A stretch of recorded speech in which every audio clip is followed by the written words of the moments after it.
industries in the world demand as much scrutiny and regulation as pharmaceuticals. In medicine, quality is non-negotiable. The World Health Organization. Since 1948, the United Nations body, the World Health Organization, has been the foremost authority on pharmaceutical standards around the globe. Only companies who successfully pass their rigorous inspection process are awarded the World Health Organization pre-qualification standard. This seal of approval ensures customers that a brand of medicine meets the strictest safety and quality control standards in the world. Of 900 pharmaceutical companies, Getz Pharma is the only organization to have received this certification. Our facilities are equipped with state-of-the-art machinery explicitly designed to prevent cross-contamination by using continuous environmental monitoring.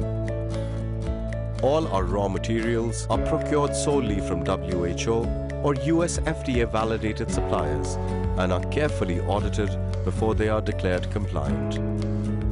Our quality control laboratories and product testing departments remain at the forefront of our manufacturing process. A series of stability testing procedures allow us to guarantee that our medicines maintain their quality long after they've been delivered to pharmacy shelves. We have taken great care to simulate environmental conditions to ensure that medicines retain their efficacy and longevity in our particular climate. In accordance with WHO guidelines, our employees are highly qualified and regularly receive training in Europe and Japan, keeping us at the cutting edge of rapid advances in pharmaceutical research. Our quality guarantee makes us the only pharmaceutical company which can sell medicine to global bodies such as UNICEF and that are approved for sale by international markets. Today, Getz Pharma is the single largest exporter of pharmaceutical products. But more importantly, our WHO certification means that doctors and patients have access to the best quality medicines in the world at affordable prices.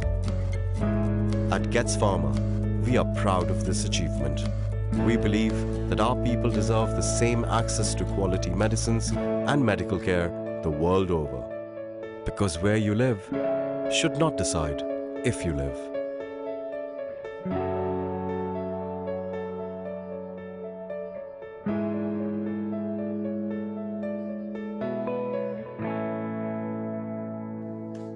සුබ උදෑසනක් ඔබ සියලු දෙනාටම ගෙට්ස් ෆාමා ආයතනය විසින් පවත්වන මහජන දැනුවත් කිරීමේ වැඩසටහන් මාලාවේ තවත් එක් දිගුවක් ලෙස අද දින මෙම Zoom තාක්ෂණය ඔස්සේ පවත්වන වැඩසටහනට ඔබ සියලු දෙනාම සාදරයෙන් පිළිගන්නවා. අද දින ඉතාමත් කාර්යබහුල අවස්ථාවකදී පවා අප ආරාධනය පිළිගෙන මෙම දේශනයට සහභාගී වූ වෛද්‍ය සංජීව රාජපක්ෂ මැතිතුමාව අපි ඉතාමත් ගෞරවයෙන් පිළිගන්නවා.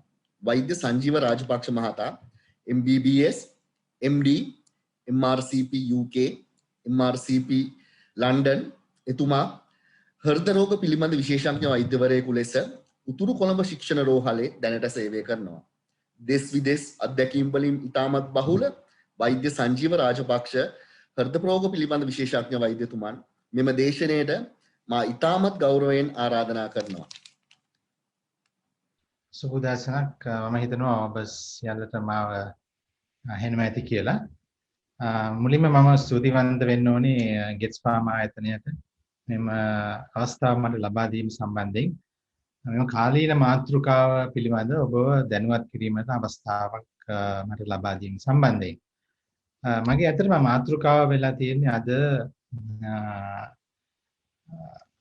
COVID-19 රෝගය සහ හෘද රෝග කියන මාතෘකාව යටතේ මම බොහොම මේක අරගෙන තියෙන සියල්ලක්ම මේ සම්බන්ධව ඇති වෙන්න පුළුවන් ප්‍රශ්න සාකච්ඡා කිරීමට මේ වගේ මාතෘකාවක් යොදා ගැනීමට ඉස්සෙල්ලාම තීරණය කරා.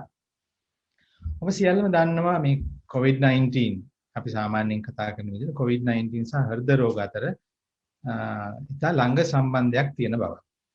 මේක එක එක විදිහට අපිට විග්‍රහ කරන්න පුළුවන්. අපි හැමෝම දන්න එකක් තමයි COVID-19 රෝගය වැළඳුනාම යම්කිසි කෙනෙකුට නොඑක ආකාරයේ හෘද රෝගවලට ඇතිවීමට තියෙන ඉඩකඩ ගොඩක් වැඩි වෙන බව. විශේෂයෙන්ම හෘදයාබාධ සහ හෘදයේ ඇතිවන කර්මන්‍යතාවයන් ඒවා අපි වැඩි දුරට සාකච්ඡා කරමු ඉදිරියේදී. මේ දෙක අතර ලොකු සම්බන්ධයක් තියෙනවා. ඒක නිසා මම බලාපොරොත්තු වෙනවා අද මේ මාතෘකාව යටතේ විශේෂයෙන්ම කොටස් 5කින් මේ සාකච්ඡාව ඉදිරියට ගෙනියන්න. එකක් තමයි මේ COVID-19 රෝගය හදවතට බලපාන්නේ කෙසේද කියන එක. කියන්නේ යම්කිසි කෙනෙකුට මෙම රෝගය වැළඳුනොත් ඒ රෝගය නිසා හදවතට සහ හදවත ආශ්‍රිතව ඇතිවෙන රෝග මොනවද කියන එක කොහොමද ඒක ඇති වෙන්නේ කියලා. සහ හෘද රෝගීන් තුළ මෙම ඉන්ෆෙක්ෂන් එක නැත්නම් COVID-19 රෝගය ඇති වුණාම ඇතිවෙන සංකූලතා මොනවද?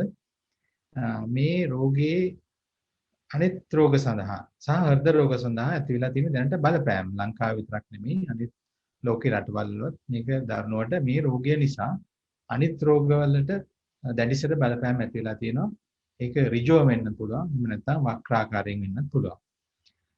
සහ මේ නිතර අපිට එන ප්‍රශ්නයක් තමයි හෘද රෝගීන් අපෙන් අහන ප්‍රශ්නයක්. නිතර මට දුරකථනයෙන් කතා කරලා අහන ප්‍රශ්නයක්. මේ මට හෘද රෝගයක් තියෙනවා. මම මේ COVID-19 එන්නත ගත්තට කමක් නැද්ද කියන එක. ඒක සම්බන්ධයෙන් කොහොම සරලව කියන්න බලාපොරොත්තු වෙනවා. සහ හෘද රෝගීන් විදියට අපි මොනවද ගන්න පුළුවන් ක්‍රියාමාර්ග මෙම රෝගය හැදෙන එක වළක්ව ගන්න කියලා. මේ ඩයග්‍රෑම් එකේ ගොඩක් දුරට විස්තර කියවන්න අවශ්‍ය වෙන්නේ නැහැ. හැබැයි මම කියන්න උත්සාහ කරන්නේ ඔබ දන්න විදිහට මේ COVID-19 රෝගය ශ්වසන රෝගයක්. එහෙම නැත්නම් ශ්වසන පද්ධතිය ආශ්‍රිතව ඇති වෙන්න පුළුවන් රෝගයක්. හැබැයි ඔබ දන්නවා දැන් මේ පහුගිය අවුරුද්දක් එකමාරක් විතර කාලය ඇතුළත මේ රෝගය පටන් ගත්තාම ඒක ශ්වසන පද්ධතියට විතරක් නතර වෙලා තියෙන්නේ නැහැ. අපේ ඇඟේ තියෙන අනිත් අවයව වලටත් මේක විවිධ ආකාරයෙන් බලපාන්න පුළුවන් රෝගයක්. ඒකෙන් ප්‍රධාන තව අවයවයක් තමයි මේ හෘද වස්තුව කියන එක. ඊට අමතරව ඔබගේ කමට එහෙම නැත්නම් වකුගඩු වලට, ආමාශයට, මොළයට, නැත්නම් ආහාර ජීර්ණ පද්ධතියට, නැත්නම් ඇස් වලට අලුත් දේවල් දැන් ඔබ නිතර රූපවාහිනී නරඹනවා ඇති අලුත් දේවල් ඉදිරියට හොයා ගන්නවා මෙම COVID-19 රෝගය නිසා ඇති වෙන්න පුළුවන් අතුරු ආමාද. ඉතින් මේ රූප සටහනෙන් පෙන්වුම් කරන්නේ මේ වගේ අනිත් ගොඩක් අවයව වලට මේක බලපාන්න පුළුවන්. ඍජුවම හෝ වක්‍රාකාරයෙන් බලපාන්න පුළුවන්. ඇත්තටම මේක පටන් ගන්නේ ශ්වසන ආශ්‍රිතව රෝගයක් විදියට උනාට ඇඟේ තියෙන අනිත් අවයව වලට විවිධ ආකාරයකට මේක බලපෑම් ඇති කරන්න පුළුවන්. අපි හෘද වස්තුව පිළිබඳව ගත්තාම මෙම රෝගයෙන් ඊටාම කොම්ප්ලෙක්ස් නැත්නම් මේක බලපාන්න පුළුවන් ක්‍රම ගොඩාක් තියෙනවා. මේකෙන් ඇති වෙන්න පුළුවන් ප්‍රශ්න ගොඩක් තියෙනවා.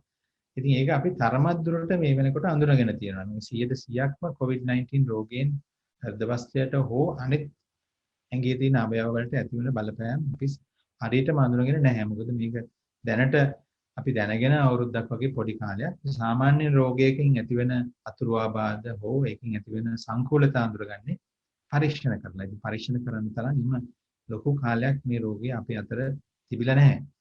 මේ හෘද වස්තුවේ බලපාන ඇති වෙන්න පුළුවන් ප්‍රධාන ප්‍රශ්න කොටස් 6ක් විදිහට අපිට ගන්න පුළුවන්. මේකෙන් එකක් තමයි අපිට හෘදයාබාධ ඇති වෙන එක.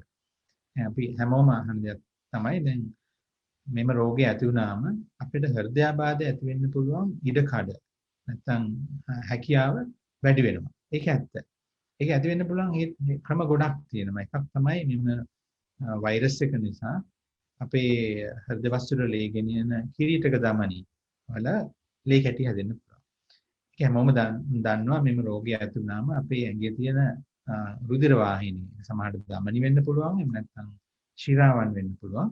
ඒ ඇතුලේ තියෙන ආස්තරණයේ ඇති වෙන ආසාදනය නිසා මෙම කිරීටක ධමනි හෝ වෙනත් ධමනි හෝ ශිරා ශරීරයේ ලේ කැටි නිසා අවහිරතාවයන් බවට පත් වෙන්න පුළුවන්. ඉතින් හෘද වස්තුවේ ගෙනියන මේ කිරීටක ධමනි අවහිරතාවයකට ඇති වුණොත් අපිට හදිසියේ ඇති වෙන හෘදයාබාධයක් ඇති වෙන්න පුළුවන්. මේක රෝගේ උත්සන්න අවස්ථාවේ හැදෙන්නත් පුළුවන්. ඒ වගේම රෝගයෙන් පසුව ඒකෙන් අපි සනීපුණාට පස්සේ සමහරවිට සති ගාණක් මාස ගාණක් මෙම අවදානම තියෙනවා කියලා දැනට අපි විශ්වාස කරනවා. හරියටම විස්තර දන්නේ නැති වුණාට. ඒ නිසා යම්කිසි කෙනෙක් මෙම රෝගයෙන් දැන් වැළඳිලා ඒකෙන් සනීප වෙලා ගෙදර ගිහිල්ලා හිටියත් පළවෙනි මාස 3 ඇතුළත මොනවා හරි විශේෂයෙන්ම පපුවේ ඇති වෙන වේදනාවක් මම ආයි මතක් කරොත් පපුවේ කැක්කුමක් පපුව මැද ඇති වෙන තදවීමක් බරගතියක් නැත්නම් අසාමාන්‍ය විදියට හුස්ම ගැනීමේ අපහසුතාවයක් පපුවේ ගැස්මක් කලන්ත ගතියක් ඒ වගේ ඇති වුණොත් මේක හෘදයාබාධයක ලක්ෂණයක් ඇති වෙන්න පුළුවන්. ඉතින් ඒක හරි වැදගත්. එහෙම වුණොත් ළඟ තියෙන වෛද්‍යවරයාට හෝ රෝගවලට ඒ ගැන දැනුම් දීලා පරීක්ෂණ කරලා බලලා මේක ඇත්තටම හෘදයාබාධයක්ද කියලා දැනගන්න. ඒක එක ක්‍රමයක්. මේ හෘදයාවස්තුවේ අපිට ඇති වෙන්න පුළුවන් මේ acute coronary syndrome කියන්නේ ඇති වෙන heart attack නැත්නම් හෘදයාබාධ. ඊට අමතරව මේ වෛරස් එකෙන් ඇති වෙනවා මේ හදවතේ මාංශ පේශියට ඍජුවම බලපාලා ආසාදනයක් ඇති කරන්න පුළුවන්. ඒකට අපි ඉංග්‍රීසියෙන් කියනවා මයෝකාඩයිටිස් කියලා. මේ මයෝකාඩයිටිස් කියන රෝගයත් මේකෙන් ඇති වෙන්න පුළුවන් කියලා හොයාගෙන තියෙනවා. ඒක එච්චරම heart attack විතරම සුලභ නැති වුණත් ඒක සමානට භයානක තත්වයට යන්න පුළුවන්. මයෝකාඩයිටිස් කියලා කියන්නේ වෛරස් එක නිසා ඍජුවම හෘද වස්තුවේ මාංශ පේශියට ඇතිවන ආසාදනයෙන් ඇති වෙලා හෘද වස්තුව වැඩ කිරීම අඩු වෙන්න පුළුවන්. ඒක නිසා ඒකේ ඇති වෙන රිද්මේ වෙනස්කම් වෙන්න පුළුවන්. ජීවිත හානියක් දක්වා වුණත් යන්න පුළුවන් රෝගයක්. තව එක ක්‍රමයක් තමයි මේ හෘද වස්තුවේ බලපාන ඇරිත්මියා කියන එක. ඒ කියන්නේ නැත්නම් හෘද වස්තුවේ රිද්මේ ඇති වෙන වෙනස්කම්. ඒවා සමහර විට ජීවිත හානියක් ඇති කරන්න පුළුවන්. දරුණු විදිහේ රිද්ම් එකේ නැත්නම් රිද්මේ ඇති වෙන වෙනස්කමක් වෙන්න පුළුවන්. ඒක තමයි බොහෝ දුරට ඔය රෝගීන් සමහරට රූපවාහිනියම දැකලා ඇති හදිසියෙ මිය යනවා. ඒක සැරේටම ඔබටිලා බලනකොට මිය ගිහිල්ලා. ඒක ගොඩක් වෙලාවට එහෙම වෙන්න හේතුව තමයි මේ හෘද වස්තුවේ ඇති වෙන රිද්ම් එකේ නැත්නම් රිද්මේ ඇති වෙන වෙනස්කම් නිසා හදිසි මරණ බවටපත් වෙන්න පුළුවන්. අන්තිම heart failure නැත්නම් හෘද වස්තුව පොම්ප කිරීමේ හැකියාව අඩු වෙන්න පුළුවන්. ඒකට හේතු ගොඩාක් තියෙනවා. මේ වෛරස් එක නිසා ඍජුවම හෘද වස්තුවේ මාංශ පේශියට බලපාලා හෘද වස්තුවේ වැඩ කිරීමේ අඩුවක් ඇති වෙන්න පුළුවන්. heart failure තත්ත්වයක් යන්න පුළුවන්. ඒක නිසා සමහරට ඉංගේ ප්‍රෙෂර් එක තියාගන්න බැරි වීම සහ අනිකුත් අවයව වලට අවශ්‍ය ලේ ප්‍රමාණය ලබා දීමේ හැකියාව නැති වෙන්න පුළුවන්. ඒකට අපි කියනවා කාඩියොජෙනික් ෂොක් තත්ත්වයක් කියලා. එහෙම එන්න පුළුවන්. සහ හෘද වස්තුවේ විතරක් නෙමෙයි හෘද වස්තුව ආශ්‍රිතව තියෙන අනිකුත් රුධිර වාහිනී මම කලින් කිව්වා වගේ ලේ කැටි ගැසීම නිසා ඒ ආශ්‍රිතව තවත් රෝග ගොඩක් ඇති වෙන්න පුළුවන්. heart attack වලට අමතරව අංශභාග එන්න පුළුවන්. සමහර වෙලාවට පෙනහළු වලට ලේ ගෙනියන නහර වලට සමහර ලේ කැටියක් ඇති වුණොත් ඒකත් ලොකු ප්‍රශ්නයක් වෙන්න පුළුවන්. ඒකට අපි කියනවා pulmonary embolism කියලා. ඒ වගේ තත්ත්වයක් වුණොත් සමහරට ජීවිත හානියක් වෙන්න වෙන්න පුළුවන්. ඒ pulmonary embolism කියන තත්ත්වය සමහරට COVID රෝගය සනීප වෙලා සති ගාණක් මාස ගාණක් යනකම් මේ අවදානම තියෙනවා කියලා දැන් අපි විශ්වාස කරනවා. ඒක නිසා හදිසි ඇති වෙන හුස්ම ගැනීමේ අපහසුතාවය ඔබ ගෙදර ඔක්සිජන් ලෙවල් එක ඇඟේ බලනවා නම් දැන් ගොඩක් රටවල් වල මේ පහසුකම් තියෙනවා. අපිත් දැන් මේ පහසුකම් වැඩි වෙගෙන යනවා. ගෙදර අපිට බලන්න පුළුවන් අපේ ඇඟේ තියෙන ඔක්සිජන් ප්‍රමාණය. සාමාන්‍යයෙන් මේ රෝගයෙන් සුව ලැබුණට පස්සේ අපි කියනවා ටික කාලයක් ඒක මොනිටර් කරගෙන යන්න කියලා. ඔක්සිජන් ප්‍රමාණය අඩු වෙනවා කියලා තේරෙනවනම් ඒක සමහර විට මේ පෙනහළ වලට ලේ ගිනින නහර වල ලේ කැටියක් ඇති වෙන්න පුළුවන්. ඒ නිසා ඔබට ඔබගේ වෛද්‍යවරයාට සහ රෝහලට දැනුවත් කරලා පරීක්ෂණ කර ගැනීමට අවශ්‍ය වෙනවා. ඔය තමයි ප්‍රධාන වශයෙන් හෘද වස්තුවට මේ වෛරස් එක නිසා බලපාන්න පුළුවන් ක්‍රම සහ ඒ බලපාල ඇති වෙන්න පුළුවන් සංකූලතාව විදිහට අපි දැනට හඳුනාගෙන තියෙන්නේ. සාමාන්‍යයෙන් මේ ආසාදනය ඇති වුණාම ලේ පරීක්ෂණයක් කරනවා මේ ට්‍රොපොනින් කියලා ලේ පරීක්ෂණයක්. සමහරට අහලත් ඇති. ඒක heart attack එකක් නැත්නම් හෘදයාබාධයක් ඇති වුණාම ඇඟේ ලේවල මේ ට්‍රොපොනින් කියන හෝමෝන් එක එන්සයිම් එක වැඩි වෙනවා. මේක අපි හොයාගෙන තියෙනවා මේ රෝගය ඇති වෙන අයකින් සමහරට 125කට විතර ප්‍රමාණයකට මේ ට්‍රොපොනින් කියන එන්සයිම් එක වැඩි වෙනවා කියලා. ඒ කියන්නේ යම්කිසි හෘද වස්තුවට ඩැමේජ් එකක් ඇති වෙනවා මේ වෛරස් එක නිසා 125ක විතර ප්‍රමාණයක්. සහ යම් පොඩි පරීක්ෂණ වලින් හොයාගෙන තියෙනවා මේ ට්‍රොපොනින් කියන එන්සයිම් එක වැඩි වුණාම මේ රෝගයෙන් ජීවිත හානියක් වෙන්න පුළුවන් හැකියාව වැඩි වෙනවා කියලා. නිසා මේ හෘද වස්තු මම කලින් කිව්වා වගේ හෘදයාබාධ, හෘද ආශ්‍රිත රෝග සහ COVID-19 රෝගය අතර ළඟ සම්බන්ධයක් තියෙනවා. එක එකිනෙකට බලපාන්න පුළුවන්. මම හිතුවා සමහර ප්‍රශ්න ටිකක් සාකච්ඡා කරන්න කියලා. මොකද මේ හෘද රෝගීන්ට මෙම COVID ආසාදනය ඇති වුණාම ඇති වෙන සමහර ප්‍රශ්න ඇති වෙනවා. දැන් මගෙන් අහන ප්‍රශ්න කීපයක් තමයි මම දාලා තියෙන්නේ. ගොඩක් රෝගීන් අහනවා මට හෘදයාබාධයක් තියෙනවා, හෘද රෝගයක් තියෙනවා ડોක්ටර් දන්නවනේ. දැන් වෙන කෙනෙකුට වැඩිය මට මේ රෝගය ඇති වෙන්න හැකියාවක් තියෙනවා වැඩිද? නැත්නම් අවදානම වැඩිද කියලා. එහෙම එකක් නැහැ. ඒක ඇත්තටම උත්තර දෙන්න දෙන්නේ එහෙම එකක් නැහැ. මොකද මේක ශ්වසන මාර්ගය හරහා ඇති වෙන්න පුළුවන් රෝගයක්. ඒ නිසා ඔබට හෘද රෝගයක් තිබීම නිසා මෙම ආසාදනය ඇතිවීමේ හැකියාව වැඩි නැහැ. ඕන කෙනෙකුට හැදෙන්න පුළුවන්. ඔබටත් ඒ වගේම අවදානමක් තියෙනවා. එම රෝගය ඇති වෙන්න ගෙදර අයගෙන් වෙන්න පුළුවන්. නැත්නම් එළියට ගියාම ඒ වටපිටාව අයගෙන් වෙන්න පුළුවන්. අවදානම වැඩි නැති වුණාට ප්‍රශ්නේ වෙන්නේ මේක හැදුනට පස්සේ හෘදයාබාධයක් තියෙනවා නම් ඒකෙන් ඇති වෙන සංකූලතා ගොඩක් වැඩි වෙන්න පුළුවන්. විශේෂයෙන්ම අපි කොටස් තුනක් විදිහට සලකනවා. ඔබට යම්කිසි හෘද වස්තුවේ දැන් heart attack නැත්නම් stent දාලා තියෙන bypass රෝගියෙක් වගේ කෙනෙක් නම් යම් වයසින් අඩු කෙනෙක් නම් ඒගොල්ලන් ඒ අපි high risk නැත්නම් high අවදානම් වැඩි කෙනෙක් විදිහට සලකනවා. විශේෂයෙන්ම මේ රෝගත් එක්ක ඔබ වයසක අවුරුදු 65ට 70ට වඩා වැඩි කෙනෙක් නම් ඊට අමතරව පෙනහල් රෝගයක් ඊට අමතරව තියෙනවා නම් උදාහරණයකට ඇදුම, හතිය වගේ දෙයක් තියෙනවා සහ වකුගඩු රෝගය තියෙනවා නම් ඔබගේ සංකූලතා ඇතිවීමේ අවදානම තව ගොඩක් වැඩි වෙනවා. ඊට වඩා වැඩි වෙන්න පුළුවන් අපි heart transplant ලෙඩ කියලා කියනවා. හැබැයි ලංකාවේ අපි වගේ රෝගී නැහැ. ඒගොල්ලන් ගොඩක්ම රිස්ක් එක වැඩි කියලා කියනවා අපි මේ සංකූලතා ඇති වෙන්නේ. දෙවෙනි ප්‍රශ්නේ තමයි මට හෘදයාබාධයක් නැත්නම් හදවත් රෝගයකට අමතරව දියවැඩියාව හෝ අධිරුධිර පීඩනයක් තිබුණා. මෙන්න රෝගයේ ලොකු අවදානමක් තියෙනවාද කියන්නේ.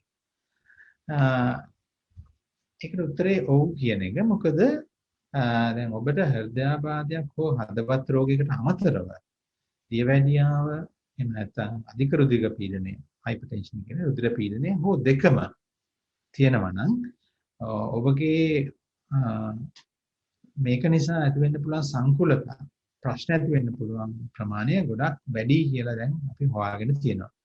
ඒ කියන්නේ මේක සාපේක්ෂව ගන්න හෘදයාබාධ තියෙන රෝගීන්ට ඒගොල්ලන් දියවැඩියාව සහ ප්‍රෙෂර් එක නැති අයත් කියලා ගත්තාම එන්න රෝගය තියෙන අයට සංකූලතා ගොඩක් වැඩි කියලා හොයාගෙන තියෙනවා.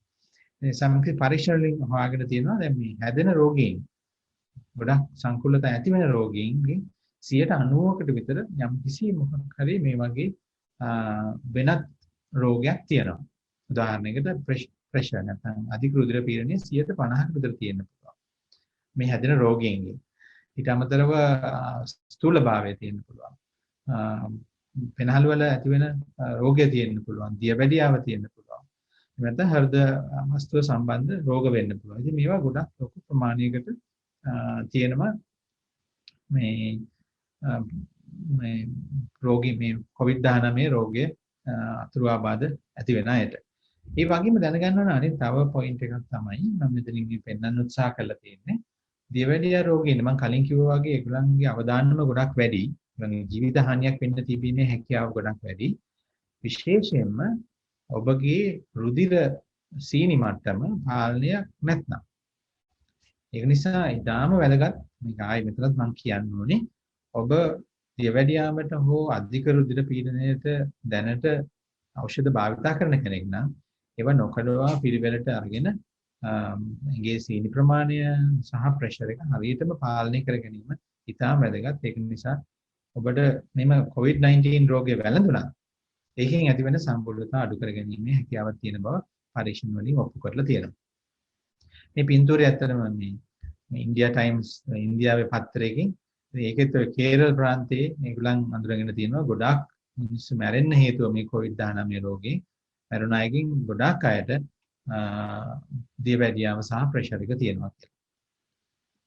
තුන්වෙනි ප්‍රශ්නය තමයි දැන් ඔබට ෆ්ලූ වැක්සින් නැත්නම් ඉන්ෆ්ලුවෙන්සා වැක්සින් එක හරි නියුමොකොකල් වැක්සින් මේවා අපි දෙනවා heart failure තියෙන ලෙඩට.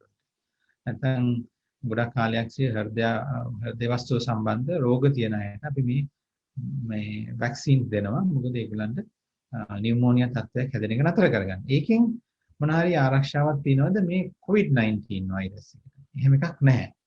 ඒක ගොඩක් දැනගන්න ඕනේ මේ ෆ්ලූ වැක්සින් එක නැත්නම් ඉන්ෆ්ලුවෙන්සා වැක්සින් එක හරි නියුමොකොකල් වැක්සින් එක හරි ඔබට දීලා තියෙනවා නම් ඒකෙන් කියවෙන්නේ නැහැ COVID-19 රෝගය හැදීමේ හැකියාව අඩු වෙනවා. ඒ නිසා ඔබ මේ වගේම ආරක්ෂා වෙන්න දැනගන්න ඕනේ. හතරවෙනි ප්‍රශ්නය මේක හරි ගොඩක් අපි සුලභව අපෙන් අහන ප්‍රශ්නයක් තමයි මට විටමින් හරි වෙනත් ආහාර අතිරේක වර්ග ගන්න පුළුවන්. මේකෙන් වැළකීලා ඉන්නේ කියලා. ඉතින් එක එක જાති පාවිච්චි කරනවා දැනට සමහර අය විටමින් C වෙන්න පුළුවන්, කොත්තමල්ලි වෙන්න පුළුවන්, ගොඩක් දේවල් පාවිච්චි කරනවා දැනට එක එක අපේ සමාජයේ තියෙන මතමතාන්තර අනුව. හැබැයි මේ කිසිම දෙයක් දැනට පරීක්ෂණ වලින් ඔප්පු කරපු දෙයක් එකක්වත් නැහැ. අපි සාමාන්‍යයෙන් අපි බටහිර වෛද්‍ය ක්‍රමයට අනුව අපි යම්කිසි දෙයක් ඖෂධයක් ඒක හොඳයි කියලා කියන්න නම් ඒක අපි පරීක්ෂණ මට්ටමට ලක්ෂ ගානකට දීලා පරීක්ෂණ කරලා බලලා අවුරුදු ගානක් පරීක්ෂණ කරලා බලලා තමයි හරියටම දැනගන්න පුළුවන්. එහෙම නැතුව ඒ ගැන ඇත්තටම ඒකෙන් මොනවා හරි හොඳක් තියනවද නැද්ද කියන එක ගැන කියන්න අමාරුයි. විටමින් වගේ දෙයක් නම් ගත්තා කියලා ප්‍රශ්නයක් වෙන්නේ නැහැ. සමහර විටමින්ස් විශේෂයෙන්ම KAD කියන ගෲප් එකේ විටමින්ස් වර්ග නම් වැඩිපුර ගත්තොත් ප්‍රශ්න ඇති වෙන්න පුළුවන්. ඒකේ නවතින නිසා. හැබැයි අනිත් විටමින් විශේෂයෙන්ම මේ දවස්වල ගන්න විටමින් C නැත්නම් විටමින් D වගේ දේවල් විටමින් C නම් ප්‍රශ්නයක් නැහැ. කොච්චර ගත්තත් අපේ ඇඟේ නවතින්නේ නැහැ. විටමින් D යම් කිසි වෛද්‍යවරයෙක්ගෙන් කියන්නේ උපදෙස් අරගෙන තමයි දිගටම පාවිච්චි කරනවා නම් ගන්න. අනිත් ප්‍රශ්නේ තමයි දැන් දැනට බෙහෙත් භාවිතා කරන රෝගියෙක් නම් ඔබ එම මේ ගන්න වෙනස්කම් බෙහෙත් වල මොන හරි වෙනසක් කරන්න ඕනද මේ දවස්වල? එහෙම නැත්නම් ඔබට කොවිඩ් රෝගේ වැළඳිලා අපි PCR කරලා PCR එක පොසිටිව් කියලා දැනුම් දුන්නාට පස්සේ බෙහෙත් වල වෙනසක් කරන්න ඕනද? ඒ මුකුත්ම වෙනසක් කරන්න අවශ්‍ය වෙන්නේ නැහැ. ඇත්තටම ඔබට COVID-19 රෝගය වැළඳුනොත් මේවා බෙහෙත් හරියටම නිසි මාත්‍රාවෙන් වෙලාවට ගන්න එක ඉතාම වැදගත් වෙනවා. මොකද මම කලින් කිව්වා වගේ ඔබගේ දියවැඩියාව නම් ඇඟේ සීනි මට්ටම, ප්‍රෙෂර් මට්ටම ඒවා පාලනය කර ගැනීම ඉතාම වැදගත්. විශේෂයෙන්ම ඇස්ප්‍රින් වගේ බෙහෙත් ඔබ දිගට ගන්න කෙනෙක් නම් ඒවා නතර කරන්න එපා කිසිම වෙලාවක. ඒ නිසා බෙහෙත් වල මාත්‍රාවේ වෙනසක්වත් බෙහෙත් ගන්න ප්‍රමාණයේ වෙනසක්වත් කිසිම දෙයක් කිරීමේ අවශ්‍යතාවයක් නැහැ. ඒක ඉතාම වැදගත් සහ ඒක හරියට වෙලාවට බෙහෙත් ගන්න එක ඉතාම වැදගත් මේ දවස්වල ඔබට මේ රෝගයෙන් වැළකීලා ඉන්න නම්. ඊළඟ ප්‍රශ්නේ තමයි ගොඩක් ඇත්තටම දැනට රෝගීන් අපේ ළඟට එනවා. එක එක පපු එකක්ම කියයි නැත්නම් හුස්ම ගැනීමේ අපහසුතාවයකයි ඇත්තටම මේගොල්ලන්ට රෝගයක් නැහැ. ඒගොල්ලන්ට ඇත්තටම තියෙන්නේ ඔය ඇන්සයිටි කියන නැත්නම් කොවිඩ් රෝගය පිළිබඳ තියෙන අනවශ්‍ය බය තමයි ලොකුම ප්‍රශ්නේ වෙලා තියෙන්නේ. ඒකට අපිට මොනවද කරන්න පුළුවන්? දැන් ගොඩක් හිම රෝගීන් ඉන්නවා. ඇත්තටම රෝගීන් කියන්න බෑ. සමහර අයට ඒගොල්ලන්ට කිසිම රෝගයක් නැහැ. ප්‍රශ්නේ තියෙන්නේ මේ කොවිඩ් රෝගේ මට හැදෙයිද? මට දැන් PCR එකක් කරගන්න ඕනේ. නැත්නම් ඇන්ටිජන් කරලා බලන්න ඕනේ. මට හැදිලා තියෙනවද දන්නේ නැහැ කියලා. හැම වෙලාවෙම ඒක තමයි වැඩ කරන්නේ ඔළුවේ. වෙන කිසිම දෙයක් නැහැ. ඉතින් මේකට අපිට කරන්න පුළුවන් දේවල් මම සජෙස්ට් කරන කීපයක්. එකක් තමයි අපි සෞඛ්‍ය සම්පන්න. ඉස්සෙල්ලාම මේ ගැන වැඩි අධ්‍යයනය කරාට ප්‍රශ්නයක් නැහැ කොවිඩ් රෝගය පිළිබඳ. අනවශ්‍ය ලෙස විස්තර හොයලා ඒකෙන් ඇති වෙන්න පුළුවන් දේවල් ගැන කල්පනා කර කර ඒ ගැනම හිත ඉන්න හොඳ නැහැ. අපි අපේ සෞඛ්‍ය දැන් මේ දවස්වල වැඩිපුර ගෙදරට වෙලා ඉන්නේ. ඒ නිසා අපේ ආහාර සහ අපේ නිතිපතා කරන කියන දේවල් සෞඛ්‍ය සම්පන්නව කිරීමට වග බලා ගන්න ඕනේ. ඒ නිසා අපි වතුර බොන ප්‍රමාණය පුළුවන් තරම් වැඩි කරන්න ඕනේ. මේ දවස්වලදී අපේ හයිඩ්‍රේෂන් ස්ටේටස් එක අපි ඇඟේ තියෙන වතුර ප්‍රමාණය වැඩිපුර තියාගැනීම ඉතාම වැදගත් කියලා ඔප්පු කරලා තියෙනවා ආහාර වලට අමතරව. පුළුවන් තරම් අපි virtual methods පාවිච්චි කරනවා. දැන් උදාහරණයක් අපි මේ කරන සාකච්ඡාව වගේ ඔබගේ වීඩියෝ කෝල්ස් වෙන්න පුළුවන් නැත්නම් ටෙලිෆෝන් එකකින් දැන් ගොඩාක් අපි social media තියෙනවා. ඒක හරහා සම්බන්ධතාව පවත්වා ගන්න ඕනේ ඔබගේ සමීපිතයන් සමග. යාළුවෝ වෙන්න පුළුවන්, ඥාතීන් වෙන්න පුළුවන්. ඒගොල්ලන් හම්බෙන්නේ යන්නේ නැතුව සහ ඒක හරි වැදගත් අනිත් අයට කතා කරලා ඉන්න එක. දැන් තනියම ගෙදරක ඉන්න කෙනෙක් නම් මේ ගැන බල ඉඳලා ලෙඩ වෙන්න පුළුවන්. ඒ නිසා ඔබගේ යාළුවන්ට කතා කරලා එයාලත් එක්ක මේ කොවිඩ් රෝගය ගැන කතා කරන්න කියලා නෙමෙයි මම කියන්නේ. ඔබගේ දිනදා හරි කතා කරලා ඔබගේ තියෙන ස්ට්‍රෙස් එක අඩු කරගන්න එක තමයි මම මේ කියන්නේ. ඒ විදිහට මේ කරන්න කියලා. අනිත් එක හොඳම දෙයක් මේ දවස්වල කරන්න පුළුවන් උන්ට ගෙදර දොරේ වැඩ කටයුතු කාර්ය බහුල වෙන එක. ගොඩක් දේවල් කරන්න තියෙනවා ඔෆිස් යනවා හැමදාම උදේ ඉඳන් රැ වෙනකන් ඔෆිස් එකේ ඔෆිස් එක වහලා තියෙන නිසා ගෙදර ඉඳන් වැඩ කරන්නේ නැත්නම් ගෙදර කරන්න තියෙන ගොඩක් වැඩ තියෙනවා. ගෙදර ගේ සමාජයට අස්පස් කරන්න වෙන්න පුළුවන්, වෝඩ්‍රොප් එක අස්පස් කරගන්න වෙන්න පුළුවන්. ඒ වගේ දේවල් වලට යොමු වෙන්න ඕනේ පුළුවන් තරම් මේ ගැන කල්පනා කරන්න නැතුව. එක්සර්සයිස් කරන්න පුළුවන්. නැත්නම් පොතක් කියවන්න පුළුවන්. නැත්නම් සින්දු අහන්න පුළුවන්. ෆිල්ම් බලන්න පුළුවන්. මේ වගේ දේවල් කොවිඩ් ගැන නෙමෙයි නිකන් ෆිල්ම් එකක් බලන්න පුළුවන්. ඒ වගේ දේවල් වලට අපේ හිත යොමු කරලා මේ කොවිඩ් පිළිබඳව තියෙන බය අයින් කරගන්න එක ඉතාම වැදගත්. මේක අමතක කරන්න කියන එක මම කියන්නේ අනවශ්‍ය බයක් තියාගන්න එපා කියන එක. අනේ මේක හරි වැදගත් ඇත්තටම. නරක ආරංචි වලට වැඩිය එකතු කරන්න යන්න එපා. එහෙට මෙහෙට කතා කරලා ඉන්දියාවෙන් එන වීඩියෝස් ටික ඔක්කොම බලලා මට දැන් මේකම වෙයි කියලා කල්පනා කර කර ඉන්නේ නැතුව මේක හරි ප්‍රශ්නයක් නිසා මම මෙච්චර මේ කියන්නේ ඔබට. ඒ ගැන වැඩි හොයන්න යන්න එපා.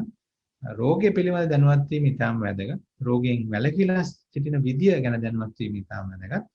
හැබැයි අනවශ්‍ය නරක ආරංචි එකතු කරන්න යන්න එපා. breathing exercise කරනවා. ඔබ යම් කිසි කෙනෙක් නම් මේක නිතර හැදෙනවා. හුස්ම ගන්න බෑ. මගේ හුස්ම හිර වෙලා හුස්ම උඩට ගත්තාම පහළට ගන්න බෑ. ඔය වගේ දේවල් තමයි ඇවිල්ලා කියන්නේ. ඔයාලට පුළුවන් අපිට breathing exercises කරන්න. නැත්නම් භාවනා කරන කෙනෙක් නම් එහෙම කරන්න පුළුවන්. යෝගා කරන කෙනෙක් නම් යෝගා කරන්න පුළුවන්. ඒක හරි වැදගත්. exercises කරන්න පුළුවන්. breathing exercises වලින් අපේ තියෙන anxiety එක අඩු කර ගන්න පුළුවන්. මේක තියෙන බය අඩු කරගැනීමේ ක්‍රම ගොඩක් තියෙනවා. ඔබට යම් කිසි කෙනකින් මේ ගැන උපදෙස් ගන්න පුළුවන් මේ වගේ ප්‍රශ්නයක් තියෙනවා. මම සාකච්ඡා කරන්න කැමති අනිත් කොටස තමයි මෙම COVID-19 රෝගය නිසා අපේ අනිත් බෝ නොවන රෝග නැත්නම් non communicable diseases වලට ඇති වෙලා තියෙන බලපෑම මොකක්ද කියන්නේ.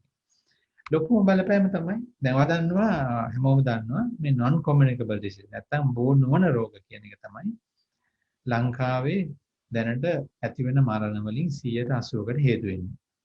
ඒ කියන්නේ 80%ක්ම මිනිස්සු මැරෙන්නේ මේ බෝ වෙන රෝග වලින් නෙමෙයි. මේක වෙනස්. දැන් අවුරුදු 30-40ට කලින් ගත්තොත් ගොඩක් මිනිස්සු මැරුණේ කොලරා හැදිලා ඒ වගේ මොනවද මැලේරියා වෙන්න පුළුවන්. ඒ වගේ රෝග. දැන් අපි ඇත්තටම සෞඛ්‍ය මට්ටම ගොඩක් දියුණු වෙලා තියෙනවා. ඒකත් එක්ක දැන් බෝ නොවන රෝග නිසා තමයි 80%ක් මැරෙන්නේ. ඒකෙන් ප්‍රධානම එක තමයි number 1 reason එක තමයි හෘදයාබාධ. දෙවෙනි එක අංශභාග වෙන්න පුළුවන්. ඊට පස්සේ cancers. මේ වගේ රෝග තමයි ගොඩක් හේතු වෙන්නේ මේකට හෘදයාබාධ මැරෙන්න හේතුව මේ non communicable diseases නිසා. ඉතින් මේම COVID-19 රෝගය තියෙන අතරේ අපිට heart attack හැදෙන්න පුළුවන්. අපිට අංශභාග හැදෙන්න පුළුවන්. හැබැයි මේ COVID-19 රෝගයට කිසිම සම්බන්ධයක් නැතුව. ඉතින් ඒ නිසා වැදගත් වෙනවා ඔබට යම්කිසි මම දැන් අංශභාග ගැන කතා කරන්න යන්නේ නැහැ. හැබැයි හෘදයාබාධයක් ඇති වුණොත්, ඒ වගේ රෝගයක් ඇති වුණොත් මේ දවස්වල අපි ගෙදර ඉන්න කියලා කිව්වට ඒකට එක දේවල් බීලා, ગેස්ට්‍රයිටිස් වලට පෙති බීලා ගෙදරට වෙලා ඉන්න එපා. ඒකෙන් ඊට පස්සේ රෝග වලට යනකොට සමහර විට ලොකු සංකුලතාවලට ඇති වෙන්න පුළුවන්. ඒක ඔබට මම ආයි මතක් කරොත් හෘදයාබාධයක් ඇති වෙන්නේ පපුව මැද ඇති වෙන තදවීමක්, බරගතියක් වෙනද කවදාවත් දැනුන්නේ නැති විදිහේ දරා ගන්න අමාරු පපුවේ කැක්කුමක් වගේ ආවොත් සහ හුස්ම ගැනීම අපහසුතාවයක්, ඒකත් එක්ක අධික ලෙස දාඩිය දැමීමක්, එම කැක්කුම සමහර විට බෙල්ලට හෝ බඩ ප්‍රදේශයට විශේෂයෙන්ම වම් අතට හෝ අත් දෙකටම පැතිරලා යන්න පුළුවන්. ඒ වගේ කැක්කුමක් දැනුනොත් ඊට කලින් කවදාවත් දැනුනේ නැති පපුවේ වේදනාව ඔබ සැක කරන්න ඕනේ මේක හෘදයාබාධයක් කියලා. මේක දේවල් කර කර ඉන්න එපා. වහාම ළඟ තියෙන රෝග වලට දැනුම් දෙන්න. ඔබට ගිහිල්ලා ECG පරීක්ෂණයකින් දැනගන්න පුළුවන්. මොකද අපිට මේක කරන බෙහෙත් වර්ග පළවෙනි පැයක් දෙක ඇතුළත කරොත් තමයි ඔබගේ හෘද වස්තුවේ මාංශ පේශි බේර ගන්න පුළුවන්.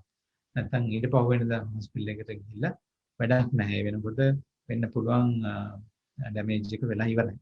ඒ නිසා ඊටාම වැදගත් කලින් අනේක මේ වගේ මොනවා හරි දැනුණොත් මේක කියවෙන්නේ ඒකමයි. ඒ නිසා පරක්කු කරන්න එපා. පුළුවන් තරම් ඉක්මනට රෝහලකට යන්න ඕන. මේක මුළු ලෝකෙම ලංකාවේ විතරක් නෙමෙයි තියෙන ප්‍රශ්නයක්. මුළු ලෝකෙම හොයාගෙන තියෙනවා. මේ COVID-19 රෝගය නිසා හෘද වස්තුවේ රෝගීන් නැත්නම් හෘදයාබාධ හැදෙන රෝගීන් රෝහලට පැමිණෙන්නේ නැහැ කියලා. ඒක 65කින් 70කින් විතර අඩු වෙලා තියෙනවා. මේ වගේම චෙක්අප් කරන ප්‍රමාණය අපි සාමාන්‍යයෙන් දන්නවා ඔබ අවුරුද්දකට සැරයක් හෝ අවුරුදු දෙකකට සැරයක් ගිහිල්ලා පරීක්ෂණ කරගන්නවා. ඒ පරීක්ෂණ කරගෙන දැන් රෝහලට යන්නේ නැහැ බය නිසා. ඉතින් ඒකත් අඩු වෙලා තියෙනවා. මේ දවස්වල මම කියන්නේ මේ පරීක්ෂණ කරගන්න හොස්පිටල් එකට යන්න කියලා නෙමෙයි.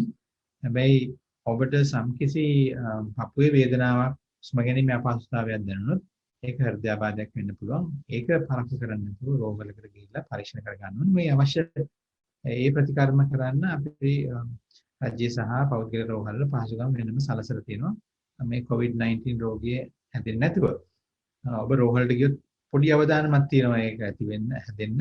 හැබැයි ඒක අඩුම කරගන්න, අවම කරගන්න අවශ්‍ය පිළියම් යොදලා තියෙනවා. මේකෙන් කියන උත්සාහ කරන්නේ අපි කරන පරීක්ෂණ ලෝකේ හැමතැනම අඩු වෙලා තියෙනවා. ඒ කියන්නේ heart එක කරන scans වෙන්න පුළුවන්, ඔය ඩයි පරීක්ෂණ, angiogram පරීක්ෂණ වෙන්න පුළුවන් scans ඒ ඔක්කොම 65%ක් 70ක් විතර ප්‍රමාණයක් අඩු වෙලා තියෙනවා. ඒ නිසා මේ COVID-19 රෝගයෙන් හෘද වස්තුවේ රෝගවලට මේ අක්‍රමවත් නැත්නම් වක්‍රව බලපාන්න පුළුවන් එක ප්‍රශ්නයක් තමයි මේක. මොකද කරන පරීක්ෂණ අඩුයි. හොස්පිටල්ස් වහලා කරන්නේ නැහැ, ක්ලිනික්ස් නැහැ. ඒක නිසා එහෙම බලපෑම ඇති වෙන්න පුළුවන්. ඉතින් ඔබ ඊටම වැදගත් මේ වගේ සායනයකට පැමිණෙන්න බැරි වුණත් ඔබට කිසිම අපහසුතාවයක් නැත්නම් සමහරවිට සායනයකට පැමිණෙන එක අවදානම වැඩි වෙන්න පුළුවන්. මේ ඒ ගන්න ඖෂධ නොකඩවා ක්‍රමවත්ව ගන්න එක ඉතාම වැදගත් වෙනවා. බොහොම සරලව මම මේ එන්නත ගැන සඳහන් කරොත් මේක මේ දවස්වල ඉතාම බහුලව කතා කරන මාතෘකාවක් මම දන්නවා. හෘද රෝගීන්ට මේ එන්නත ගන්න පුළුවන්. පළවෙනි එක තමයි අහන්නේ මට හෘද රෝගයක් තියෙනවා මම මේ ගන්න එක කමන්නේ නැද්ද ડોක්ටර්? මේක ආරක්ෂිත. ඒකට කියන්න තියෙන උත්තරය තමයි ඇත්තටම ඒ රෝගීන් තමයි මේක ඉස්සර වෙලාම ගිහලා ගන්නවා. මොකද මම කලින් කිව්වා වගේ හෘද රෝගයක් තියෙන අයට COVID-19 රෝගය ඇති වුණොත් ඒකින් ඇති වෙන්න පුළුවන් සංකූලතා ප්‍රශ්න නියුමෝනියා තත්ත්වය ඊටම වැඩි. ඒක නිසා මේක ගන්න එක ආරක්ෂිතයි. හදවත් රෝගයක් කිසිම ආකාරයේ හදවත් රෝගයක් නිසා මෙම එන්නත ගන්න එපා කියලා අපි රෙකමන්ඩ් කරන්නේ. ඒ වගේම තමයි මේ ඔබට ස්ටෙන්ට් ප්‍රතිකාරය හෝ බයිපාස් සත්‍යමක් කරලා තියෙනවා නම් ඒකෙන් පස්සේ වුණත් මේ එන්නත ලබා ගන්න පුළුවන්. එන්නත වර්ගය පිළිබඳ වැඩි හොයන්න යන්න එපා කියන එක මගේ ඇත්තටම දැනුවත් කරන්න ඕනේ. මොකද ඒක වර්ගය මොනවා වුණත් ඒ එන්නත් වර්ග 3ක් 4ක් තියෙනවා දැනට ලෝකේ. ලංකාවට 3ක් ඇවිල්ලා තියෙනවා. ඒ ඔක්කොම ඇත්තටම මේ ගොඩාක් අඩු අතුරු ආබාධ තියෙන එන්නත්. රෝගය ඇති වුණොත් මීට වඩා ගොඩක් අතුරු ආබාධ ඇති වෙන්න පුළුවන්. මේ එන්නතින් ලැබෙනවට වඩා. ඒ නිසා ඒ ගැන කල්පනා කර කර එන්නත ගන්නේ නැතුව ඉන්න එක අපි කරන ඇත්තටම අනුවන වැඩක් කියලා දැන් මම හිතන්නේ. අනිත් ප්‍රශ්නේ තමයි රෝගීන් අපෙන් අහන්නේ මම වෝෆරින් වගේ අර රුධිර කැටි ගැසීමේ හැකියාව අඩු කරන බෙහෙත් ගන්න රෝගීන් ඉන්නවා. වෝෆරින් ගන්න ගොඩක් ලෙඩ ඉන්නවා. එහෙම අයට මේ එන්නත ගන්න පුළුවන් ගන්න පුළුවන්. අපි INR කියලා පරීක්ෂණයක් කරනවා මේ වෝෆරින් ගන්න රෝගීන්. ඔබ එහෙම රෝගියෙක් නම් දන්නවා ඇති. ඒක අපි තියාගන්න ඕනි INR කියන එක 2යි 3යි අතර. ඒක 3ට වඩා වැඩි නම් ඒ කියන්නේ ඇඟේ රුධිර ලේකටි ගැසීමේ හැකියාව ගොඩක් අඩුයි කියන එක. මේ වගේ වෙලාවට මෙම එන්නත ගැනීමේ අවදානමක් තියෙනවා. එහෙම නැත්නම් ඒක 2යි 3යි අතර තියෙනවා නම් අපිට ගිහිල්ලා මේ කොවිඩ් එන්නත ගන්න කිසි ප්‍රශ්නයක් නැහැ. අරගත්තට පස්සේ අපිට ඒ ඉන්ජෙක්ෂන් එක ගන්න ප්‍රදේශය විනාඩි 2ක් විතර තද කරලා තියාගෙන ඉන්න පුළුවන්. හැබැයි මසාජ් කරන්න හොඳ නැහැ. මසාජ් කරන්න නැතුව තද කරගෙන ඉඳීමෙන් ලේ කැටියක් හැදීමේ හැකියාව අඩු වෙන්න පුළුවන්. පොඩි අවදානමක් තියෙනවා පුංචි ලේ කැටියක් හැදෙන්න. මේ ඊට වැඩිය ගොඩාක් වාසි වැඩි මේ එන්නත ගන්න එක. ඒ වගේම තමයි අපි ලේ කැටි ගැසීම වළක්වන තව බෙහෙත් වර්ග තමයි ඇස්ප්‍රින් මම කලින් කිව්වා වගේ. එහෙම නැත්නම් නිතර භාවිතා කරන ටැබ්ලට් එකක් මේ ක්ලොපිඩෝග්‍රෙල් කියන එක. ඒ බෙහෙත් භාවිතා කරන අයටත් මේ එන්නත ගන්න එකේ කිසිම ප්‍රශ්නයක් නැහැ. එයාලට අර වගේ කල්පනා කරන්නවත් දෙයක් නැහැ. ප්‍රශ්න ඇති වෙන්නේ නැහැ. එයාලට ගිහිල්ලා මේ ඉන්ජෙක්ෂන් එක ගන්න පුළුවන්. හරි. මේ හෘදයාබාධය නැත්නම් heart attack ඇතුළු කෙනෙකුට ගන්න පුළුවන් කිසිම ප්‍රශ්නයක් නැහැ. එක එක ප්‍රශ්න තියෙනවා දැන් ලේ කැටි ගැසීමේ හැකියාව වැඩිද මේ ඉන්දියාවෙන් ඇස්ට්‍රාසෙනිකා කියන එක වැඩිද එහෙම කියලා ඒක ගැන පොඩි පරීක්ෂණ තමයි දැනට තියෙන්නේ. මේ ඊටාම කලාතුරකින් තමයි මේ ලේ කැටි හැදෙන එක ඇති වෙන්නේ මේ එන්නතටත්. මේ ඔබට COVID-19 රෝගය ඇති වුණොත් ඒකෙන් ලේ කැටි හැදීමේ හැකියාව ගොඩක් වැඩි. ඒකෙන් හෘදයාබාධ වෙන්න පුළුවන්, අංශභාග වෙන්න පුළුවන් හැකියාව ගොඩක් වැඩි. මේක මේ වැක්සින් එක නැත්නම් එන්නතෙන් අපිට ඒ අවදානම අඩු කරගන්න පුළුවන් නම් ඒකේ වාසි ගොඩක් වැඩි. හැම දෙයකම වාසි අවාසි තියෙනවා. ඒ නිසා එන්නත ගන්න එකේ වාසි ගොඩාක් වැඩි. ඒ නිසා ඒ ගැන බය වෙන්නේ නැතුව ගිහිල්ලා එන්නත ලබා ගන්න ඕනේ. ඔබ විශේෂයෙන්ම ඔබ හෘද රෝගියෙක් නම්. ගර්භිණී මව්වරුන්ට කිරි දෙන මව්වරුන්ට එන්නත ලබා ගන්න පුළුවන්. ඉස්සරම තිබුණා ඒක ප්‍රශ්නයක්. ඒ ගැන පරීක්ෂණ නැති නිසා දැන් ගොඩක් ඇත්තටම data තියෙනවා අපිට. ඒක සේෆ් කියලා දැන් අපිට මේ ප්‍රෙග්නන්ට් අම්මලාට නැත්නම් බ්‍රෙස්ට් ෆීඩින් කරන අම්මලාට මේ එන්නත ලබා දෙන්න පුළුවන්. අනිත් තමයි ඔබ ගන්න බෙහෙත් එක්ක මේ ඉන්ජෙක්ෂන් එක ගන්නකොට බෙහෙත් වල මොනවා හරි වෙනසක් කරන්න අවශ්‍යද? බෙහෙතුත් එක්ක මේකේ මොනවා හරි අන්තර්ක්‍රියාකාරීත්වයක් නැත්නම් ඉන්ටරැක්ෂන් එකක් තියෙනවද කියන එක එහෙම එකක් තාම කිසිම හොයාගෙන නැහැ. ඔබ ගන්න ඕනම ඖෂධයක් නොකඩවා භාවිතා කරන්න පුළුවන් එන්නත ලබා ගත්තට කලිනුත් සහ ලබා ගත්තට පසුව. අපි කොහොමද මේකෙන් වැළකීලා ඉන්නේ? ඒක තමයි වැදගත්ම වෙන්නේ.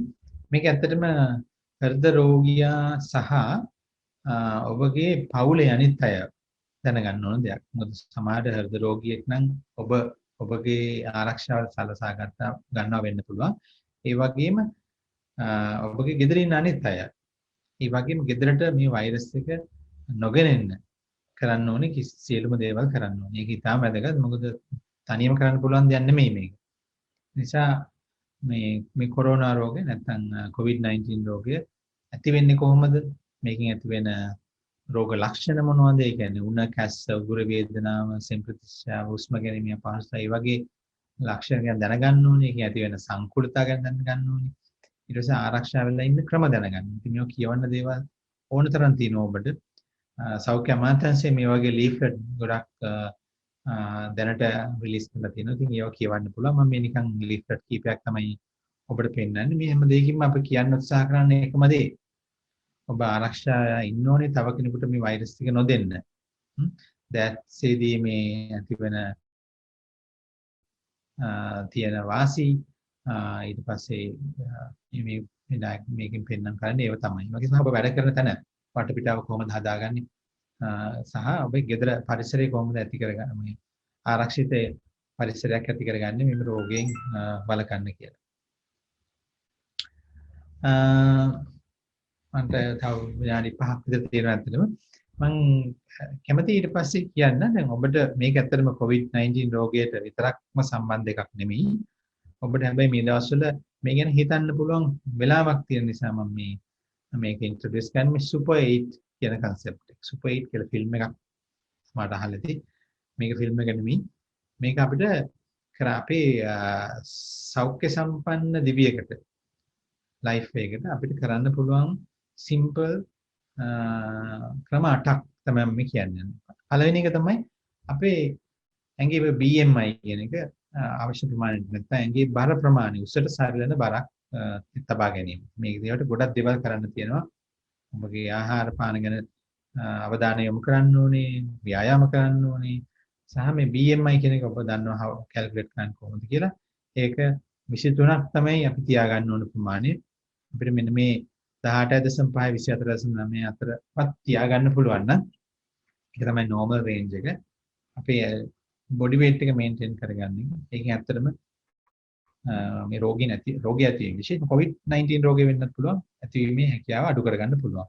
මොකද දැන් පරීක්ෂණ වලින් ඔප්පු කරලා තියෙනවා තරබාරුකම නිසා මෙම රෝගය ඇතිවීමේ හැකියාව වැඩි කියලා. දෙවෙනි එක තමයි salt අඩු කරන එක. ලංකාවේ තියෙන ලොකු ප්‍රශ්නයක් අපේ කෑම වලට ගොඩක් ලුණු භාවිතා කිරීම. ලුණු භාවිතා කරන ප්‍රමාණය පුළුවන් තරම් අඩු කරන්න ඕනේ. මේක මේ රෝගයට විතරක් නෙමෙයි අනිකුත් බෝ නොවන රෝග විශේෂයෙන්ම අධික රුධිර පීඩනය සහ හෘදයාබාධ අඩු කරගන්න මෙම ලුණු අඩු කර ගැනීමෙන් ඉතාම වැදගත් වෙනවා. added salt භාවිතා කරන්න එපා. අපි මේ කෑම කන්න ගියාම ලුණු ගම්මිරි සෝව දාගෙන කනවා. ඒක තමයි අපි කරන නරක දේ. තුන්වෙනි එක තමයි මේ trans fat තියෙන ආහාර පුළුවන් නම් සම්පූර්ණයෙන්ම අපේ ලයිෆ් එකෙන් අයින් කර ගැනීම. trans fat කියලා කියන්නේ අපි deep fry කරලා ගන්න ඒවා. තෙලේ ඇතුලේ දාලා බැදලා ගන්න දේවල්. මෙතන මේ rolls වෙන්න පුළුවන්, cutlet වෙන්න පුළුවන්. සහ විශේෂයෙන්ම street foods. දැන් ඔය පාරයිනේ දකින්නම හැම තැනම එක එක දේවල් තෙලේ බැදලා විකුණනවා. ඒ තෙල් අදත් use කරන්නේ ඒකමයි. හෙට වෙනකොටත් ඒකම තමයි ආපහු බදින්නේ. ඒ නිසා ඒවදින් trans fat. trans fat කියන්නේ ඇත්තටම ඉතාම නරක තෙල් වර්ගයක්. ඒක ඇති වෙන්නේ රත් කරනවත් එක්ක. ඒක නිසා පුළුවන් තරම් තෙලේ බැදලා කන දේවල් පොඩි ළමයින්ටවත් දෙන්න එපා. ඔබත් ආහාරයට ගැනීමෙන් වැළකීලා ඉඳීමෙන් ඔබගේ සෞඛ්‍ය සම්පන්න ජීවිතයකට යන්න පුළුවන්. ව්‍යායාම කිරීම. මේකත් ඉතාම වැදගත් මේ රෝගයෙන් වැළකීලා ඉන්න. දවසට විනාඩි 30ක් ඕක 40ක් විතර ප්‍රමාණයක් සොයායු ව්‍යායාම aerobic exercises කරන්න පුළුවන් අපිට. වේගෙන් ඇවිදින්න පුළුවන්, එහෙම නැත්නම් ජොගින් කරන්න පුළුවන් ඔබට පුළුවන් නම්. එහෙම නැත්නම් සයික්ලින්, නැත්නම් පීනන්න යන්න පුළුවන්, ස්විමින්. ඒ වගේ ගොඩක් ව්‍යායාම වර්ග තියෙනවා. ඔබගේ තියෙන පහසුකම් අනුව දවසකට විනාඩි 30ක් 40ක් 45ක් වෙන්න පුළුවන්. ඒ ප්‍රමාණය ව්‍යායාම කිරීමෙන් අපේ සෞඛ්‍ය සම්පන්නව ඉන්න පුළුවන් වගේම මෙම රෝගයෙන් වැළකීලා ඉන්න ඒක ඉතාම වැදගත් වෙනවා. සුගර් අඩු කරන එක සීනි ලොකු ප්‍රශ්නයක් ලංකාවේ. ලංකාවේ මෙට්‍රික් ටොන් ගාණක් අවුරුද්දකට සීනි භාවිතා කරනවා. ඒක ඇත්තටම පුළුවන් තරම් අඩු කරන්න ඕනේ. අපි added sugar ප්‍රමාණය පුළුවන් තරම් අඩු කරන්න ඕනේ. තේ බොනකොට සහ සීනි භාවිතය සම්පූර්ණයෙන්ම නතර කරන්න පුළුවන් නම් හොඳයි. මොකද දියවැඩියාවේ මේ තරමටම ලංකාවේ තියෙනවා දැනට. දැන් හොයාගෙන තියෙන පරීක්ෂණ වලින් අපේ ජනගහනයේ 124කට විතර ප්‍රමාණයකට සීනි යම්කිසි ප්‍රමාණයක් වැඩි සාමාන්‍ය ලෙවල් එකකින් වැඩි කියලා. ඒ කියන්නේ 4න් 1කට. ඉතින් මේ தත්ත්වය ඇත්තට හොඳ තත්ත්වයක් නෙමෙයි. ඒ වගේම අපේ පුළුවන් තරම් අපි ගන්න පළතුරු සහ එළවලු ප්‍රමාණය වැඩි කරන්න ඕනේ. ඒවා බත් ප්‍රමාණය, කාබෝහයිඩ්‍රේට් ප්‍රමාණය අඩු කරලා එළවලු පළතුරු වැඩි කිරීමෙන් එක එක විදිහේ ඒවා try කරලා බලන්න පුළුවන්. ඉතින් ඒකෙන් ඇත්තටම අපේ immunity එක වැඩි වෙනවා. අපේ ප්‍රතිශක්තිය වැඩි කරගන්න පුළුවන්. සහ ඒකෙන් මේ COVID-19 රෝගයෙන් වැළකීලා ඉන්න ඉතාම වැදගත් වෙනවා මේ වැඩිපුර fruits and vegetable ආහාරයට ගැනීම. ඒ වගේම ධූමපානය සහ ඇල්කොහොල් භාවිතය නතර කරන්න ඕනේ. ඒකත් ඉතාම වැදගත්. විශේෂයෙන්ම මේ ධූමපානය කරන රෝගීන්ට COVID-19 රෝගය ඇති වුණාම ඒගොල්ලන්ගේ ඇති වෙන පුළුවන් සංකෘතතා ගොඩාක් වැඩි කියලා මේ පරීක්ෂණ වලින් හොයාගෙන තියෙනවා. ඔබට අධික රුධිර පීඩනය තියෙනවා නම් ඉතා වැදගත් ඒ වෙලාවට මේ බෙහෙත් භාවිතා කරලා මේ රුධිර පීඩනය 140/90න් පහළ මට්ටමකට පාලනය කර ගැනීම. ඒක හෘදයාබාධ සහ අංශභාගය අඩු වීම වගේම ඔබට COVID-19 රෝගය ඇති වුණත් ඒකෙන් ඇතිවන සංකෘතතා අඩු කරගන්න පුළුවන්. ඇඟේ රුධිර පීඩනය මනාව පාලනය කරලා තියෙනවා. ඉතින් ඕක තමයි ඇත්තටම මට කියන්න ඕනේ. අපිට 8ක් මම දැන් කිව්වා. මේක පිළිපැද්දොත් අපේ ලයිෆ් ස්ටයිල් අපේ එදිනදා ක්‍රියාකාරීත්වය කරන කියන දේවල් පොඩ්ඩක් වෙනස් කරගන්න විතරයි අවශ්‍ය වෙන්නේ. කැමති මොනාරි ප්‍රශ්න තියෙනවා නම් උත්තර දෙන්න බොහොම ස්තුතියි. සියලු දෙනාට. මම මේ ප්‍රශ්න කීපයක් ඇවිල්ලා තියෙනවා ඒකට උත්තර දෙන්න බලන්න. එකක් තමයි නිරෝගී කෙනෙකුට COVID-19 හැදුනට පසුව හදවත් රෝග හෝ දියවැඩියාව හැදෙන්න පුළුවන්ද?